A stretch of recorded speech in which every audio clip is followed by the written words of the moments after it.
Well, hey everyone.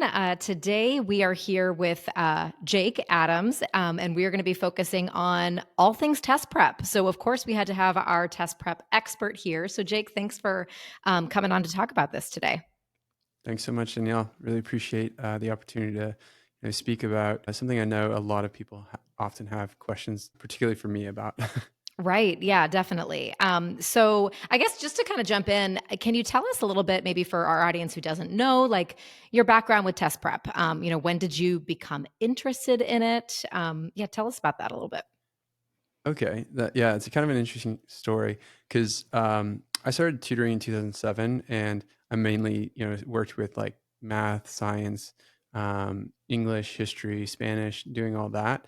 Hmm. And that was kind of how I got started. But then it just became this case that like all of the clients that I had would eventually, they'd been working with me for years, and then eventually they come around, and they're like, "Hey, do you do SAT or ACT?" And I'm like, "Well, I know those subjects and I can be helpful." And it was kind of like Yeah. just the case that I had a good relationship with the students. So I was able to teach that material. But then that was something that started to become much more frequent as the years went on. And then by 2012, I, just spent more of my time understanding how to do better with prep for these tests. But at Hmm. first, I was just like, no, I don't think that you need to be doing, so much work in test prep. And that was like kind of my initial stance at first. But then I was like, well, so many people need this. So Hmm. you should just get better at it and like not have this be your stance of like, oh, Yeah. like you shouldn't have to take these tests. And it's like, well, no, the reality is you do.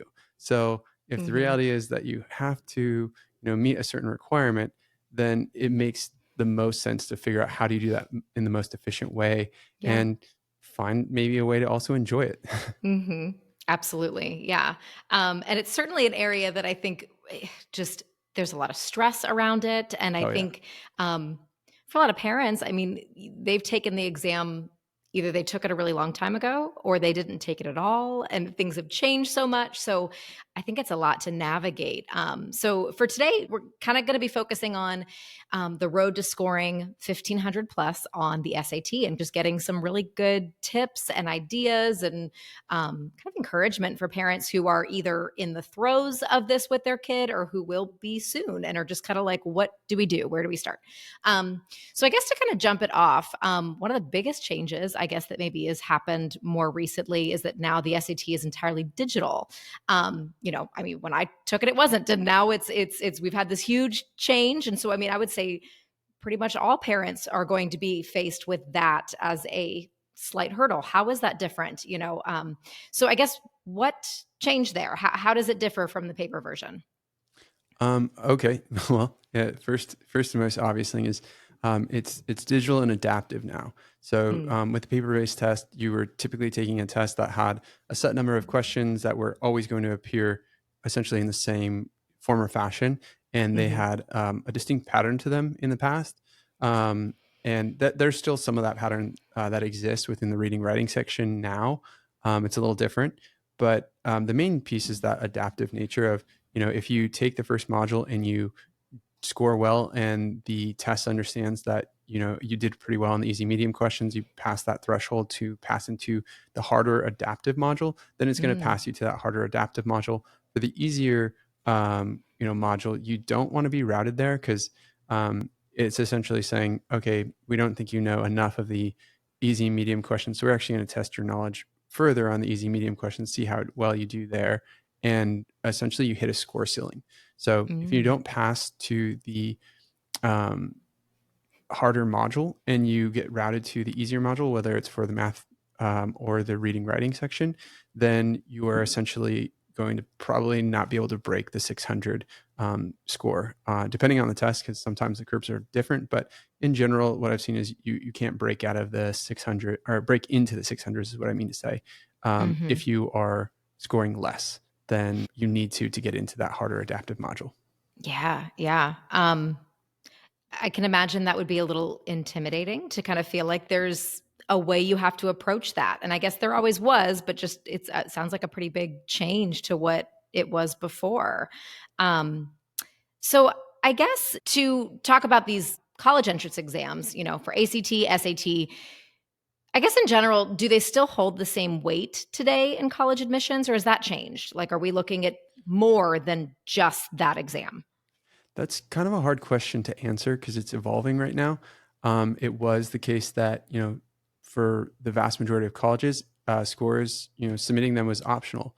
And that was, sort of a accommodation for everything that we went through with the pandemic and the difficulty in whether those tests were available, and then a consideration of whether it was a meaningful indicator of college readiness. Looking back, universities are realizing that, okay, actually, there's a strong correlation between these scores and college readiness and their ability to succeed Mhm. at the university. So they have reinstituted the college standardized tests, Mhm. the ACT and SAT, as requirements for admission at a lot of the more competitive colleges, and that's still the case for a lot of less competitive colleges. And we're seeing the trend be that more colleges are reinstituting that requirement because it is more available. And then with changes to the SAT, in particular, we see that the test is becoming much more approachable, and also a shorter exam. So really, it's less of an arduous requirement than it used to be. Hmm. Interesting. So we're still kind of seeing, those two exams. We get the SAT, we get the ACT. What about for parents who are kind of like, which test does my kid take? Do they take both? Should they? Is there one? Does it depend on where they're going? Like, what are some tips for helping parents understand about maybe what's the best route for their student? Yeah. So in general, the best practice for understanding what is the best test for your student is to do diagnostic testing for both exams. But if that's just not something that your student is willing to get on board with and say like, oh, why do I have to take two tests? One of them I'm not even gonna really pursue. If that's not the case, um, you can use some rules of thumb. And what I've found is that in general, the SATs, requirements make it easier for students who have strong critical thinking skills, but maybe Mhm. haven't taken as rigorous a course load, and they're not as used to like an AP or IB testing style where there's just like a Hmm. really in-depth breadth of knowledge that you need to have mastered and you need to do Right. it quickly. Um, the SAT is more of like a test of the basics, but it's using more critical thinking skills and like multi-step problem solving. And they do give you more time per question. And in general, the modifications to the SAT that I've seen have made it much more easy to study for. Hmm. For the ACT has its benefit of being a lot more straightforward, but it is more just a race against time. And do you Hmm. have a large breadth of knowledge that you've really mastered and can quickly like just pull out to be able to answer these questions quickly? And that tends to favor students who are taking AP classes and have that sort of testing experience just built into their regular academic experience. And Hmm. then in addition to that, the ACT has what are essentially three reading sections. There's the reading section, which is obviously reading, the writing Hmm. section, which requires good reading skills as well, and then the science section, which is also a glorified reading section. There's reasoning and logic involved, but it's so much of it is just based on being a good reader. So if you're a really strong reader, being able to leverage the fact that three sections of the test Hmm. test for that ability, it's going to be something that will reward you. If you need to work on the math, then it might make it so that you don't have to work on quite so much. But Yeah. the math does cover a larger breadth of material than the SAT. And what I find is that the concepts that are tested are a little bit inconsistent and a little bit harder to study Hmm. for because you just have to know so much more and have a good grasp on the basics of even more advanced concepts. Wow. So that's a lot to consider and figure out. Yeah, the simple answer is take both, look at a very detailed diagnostic, see where your scores are, see what the feeling was like taking the test, and then right. really just sit with that information and say Hmm. like, where do I want to invest my time? And you have Yeah. data to make that decision. So that's where the diagnostic testing is really Right. important, and I think will make the process much easier to decide. Yeah, I can see that. Kind of getting some concrete evidence to look at and be like, okay, let's pick our path. Um, So let's talk timeline a little bit. I think that's probably a question that I know I even get, for students who are having maybe some academic tutoring and are wanting to kind of gear up. Like, when do we do this? When is a good time to start preparing? So I guess, when should students take these exams? How much preparation time is recommended? Like tell us about what you feel like that ideal prep time is for students.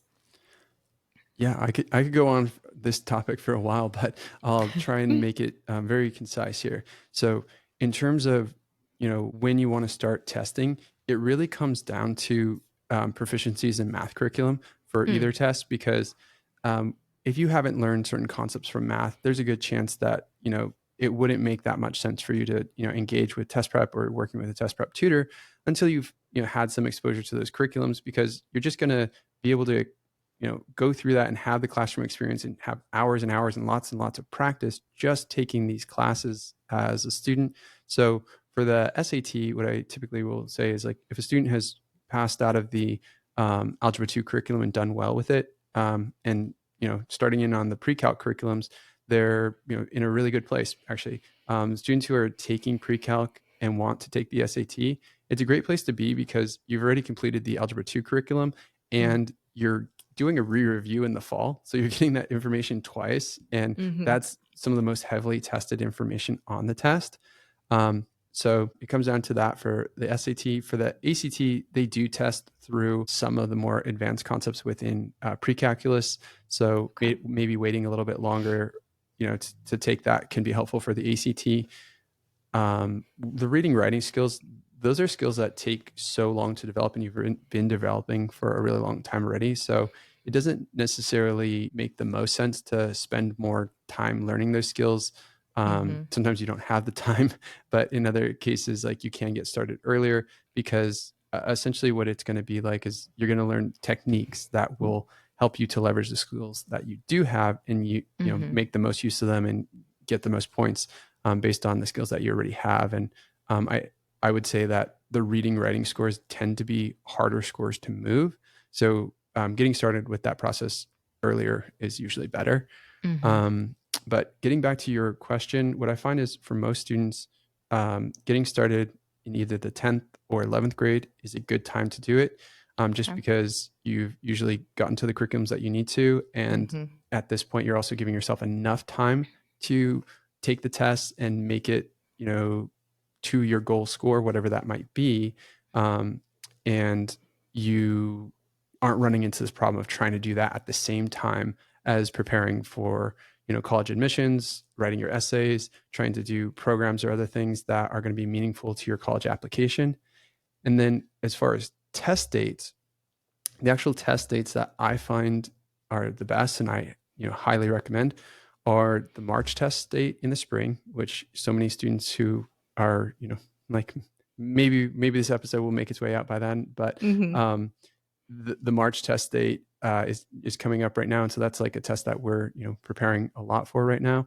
And hmm then the May and June test dates for our AP students and students in advanced placement courses tend to be test dates where we're more focused on those GPA building tests. So we're actually Okay. taking a break from SAT most of the time. And then the big opportunity, especially this year in particular, because the SAT has um, just released a September test date that they've never Mm. offered before. And so now students can take the August test and the September test back to back. And so many students that are ready, that we work with, will usually prepare for the August test, because you have that big chunk of summer to prepare. Right. But with the addition of the September test date, now you can just add another 4 weeks and you're able to take a second test without, having to, like, take a break. And those two test dates together can usually, yield really great results for a student in terms of, like, what they are going to be able to submit to colleges, and Mm. the ability to super score using the best scores from either of those test sittings. And the October test is great as well, just because you end up, finding, like, you're not too involved in school yet. I mean, you still obviously are Right. going to school at that point. But if you, back out from the test date and you study, leading up to the October test, a lot of your studying is going to be done at a period of time where you're not dealing with too many demands on your time academically. Right. November, December test dates, I find are just like, that's a last ditch effort in some cases, Mhm. or if you just have a very like light, schedule at that point in time. But for more of our students, those, test dates are competing for the time that you would spend on final projects or Mhm. doing, things that are going to, kind of round out the grading period, and you're trying to get that semester grade at that point in time. Right. So studying for the SAT is an added, layer of difficulty to that already difficult period of time. Mhm. Yeah. So, I guess in terms of amount of time to put into this, I mean, I know we've had some families who have come to us kind of looking for just a quick 2-week cram session, or some who are wanting longer. Like, what would you kind of say is like that ideal window for prep before you say you have your test date set? Like, how soon should you start? What's maybe cutting it a little too close? Okay, let's take cram session out of our vocabulary because that's something that stresses everyone out. Right. And I would say like at a very minimum 4 weeks before a test. That's like cutting Okay. it as close as you want to cut Yeah. because and that's usually for students who are already scoring highly. So Mhm. you would probably in most cases, to make substantial score improvements, look at starting, somewhere between 8 and 12 weeks. If you have Okay. the 12-week period, that can create a little bit more of a relaxed schedule for you. And there's room for obstacles or things that might arise that might interrupt or disrupt tutoring. Mhm. And um, it's, the case that life happens. So Yeah. having more time than not is usually a good thing. But the more important thing is also to actually, not be prepping forever and, Mhm. say, okay, I'm going to dedicate this 8 or 12 weeks to intensive study, and I'm going to actually study straight in, right up into the test. The Thursday, the Friday night, obviously you want to take a break from studying that night before the test, sort of like an athlete would, Right. you know, Not like pulling an all-nighter. yeah, you don't want to pull an all nighter. Obviously It's not not. recommended. No, not recommended. And you probably the Thursday um, before the test, that's when you really stop studying Mm, and you say, okay, I'm completely done. That Friday, take a load off, really relax, and then yeah. you take the test and give it your best. But yeah, I'd say somewhere between 8 and 12 weeks is a really good period of time to be able to give yourself that space to make solid improvement. Okay. Yeah. So what would you say sets the very highest scoring test takers apart from the rest of the students? Like what maybe draws that line there? It really comes down to systematic approaches Mm, and just a mastery of the material. So, like, just being able to have mastered a certain concept and you no longer miss it. And whether you're doing this through tutoring or through self study, it ends up the end product is the same in terms of like what I've seen from mm, students who are doing really well on the test. There's like an elaborate study ritual, if you will, or mhm, there's a process that everyone is working. And what it comes down to is like saying, okay, I took my practice tests. I wrote out everything that I actually, missed and need to study. And I have a full knowledge of what am I missing? What do I need more of?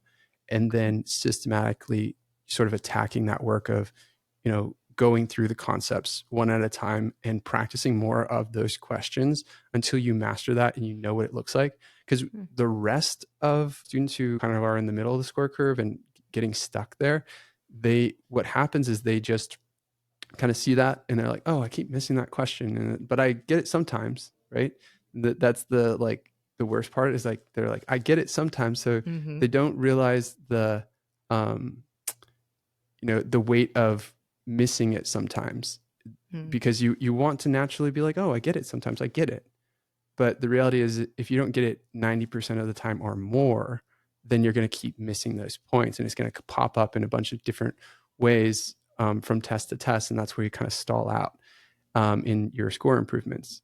And mhm. actually, just to give you a little bit of a story behind how I helped a student Yeah. just this week who was asking me about it. So she said, okay, for those concepts that I know I don't know, I just keep doing them. I keep doing them. And like, then I understand it. But then there's questions that I get some of the times I don't spend as much time there. And I was like, wait, Mhm. stop. That method of dealing with the problems that you're having the hardest time with and really struggling with, you need to apply that to everything. You need to go Mm, to those questions that you're getting right some of the time and make sure that you're getting them right 90+% of the time. hmm, And what that can look like is, okay, we know we have a problem in a certain area. We're going to do 10 questions. We're going to see if we get 9 right. I got 7 right. Okay, do another 10. Oh, I got 8 right. Okay, do another 10. I got 9 right. That's great. Now do it again. Do it again. You get 8 right. Okay, try it again. Got 9 right. Okay, you're consistently getting 9 right. So that's around the 90% mark. If you're getting all 10 right, that's great. But that's the point where you can say, okay, now I can move on to another topic or move on to something more difficult. But you can't do that before you go through that hmm, process. And that's what everyone wants to do. They're like, oh, I'm running out of time. So let me study all these other things. But in reality, they needed to hmm. stop and fix the problem further down the skill ladder. Yeah. Yeah. That makes a lot of sense. Wow. So now that colleges, like you had mentioned earlier, colleges are reinstituting their testing requirements, right? So is there a way to kind of reframe how students think about the work they have to do to prepare for the test that will serve them, kind of once they graduate high school? Yeah, I mean, I think one of the ways that we can think of this is like it's supposed to be a college readiness test, and a lot of people want to make the test the enemy, and they're like, oh, they're trying to Hmm. trick me, and they're trying to do this and trying to do that. And it's like, okay, well, the reality is when you're in college, you don't necessarily get to pick all the things that you have to study. There's GEs, and if you're someone who's, oh, I'm only going to do math and science, and you're going to a liberal arts college and they have these English requirements, and now you're learning about humanities, there's all this material that you didn't necessarily want to learn, but you still have to Hmm. learn it, right? That's part of your education, part of your process.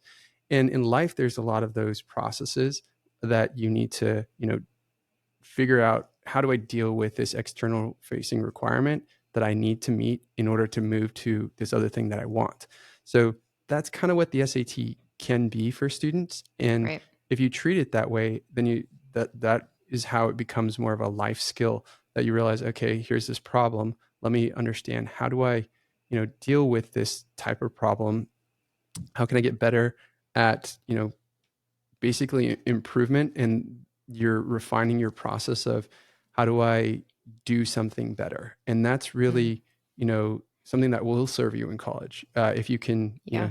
there's certain people that hate writing papers, right? Hmm. You write your first paper, it probably doesn't look or sound great. And then you get it all marked up in red pen. And then you realize, okay, I need to figure out how to write a better paper.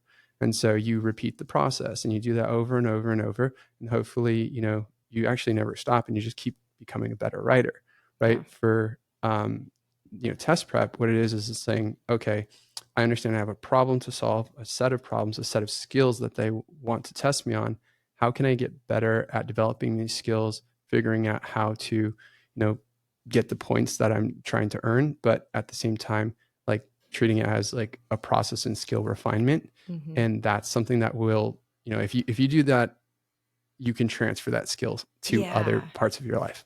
Yeah. I really like that because I think it's really hard when you just see it as this, one time hurdle that doesn't really affect anything else. And it's just kind of this thing, this big scary thing that you have to do. But when you can kind of help your kid see the benefits that will come from it, the ways that you can utilize what you're doing, the skills that you're learning, I think that can help take some of the scariness out of it. Like, okay, I'm not just grinding for this one reason. There's a lot of benefits here, so I think that's really helpful to point those out.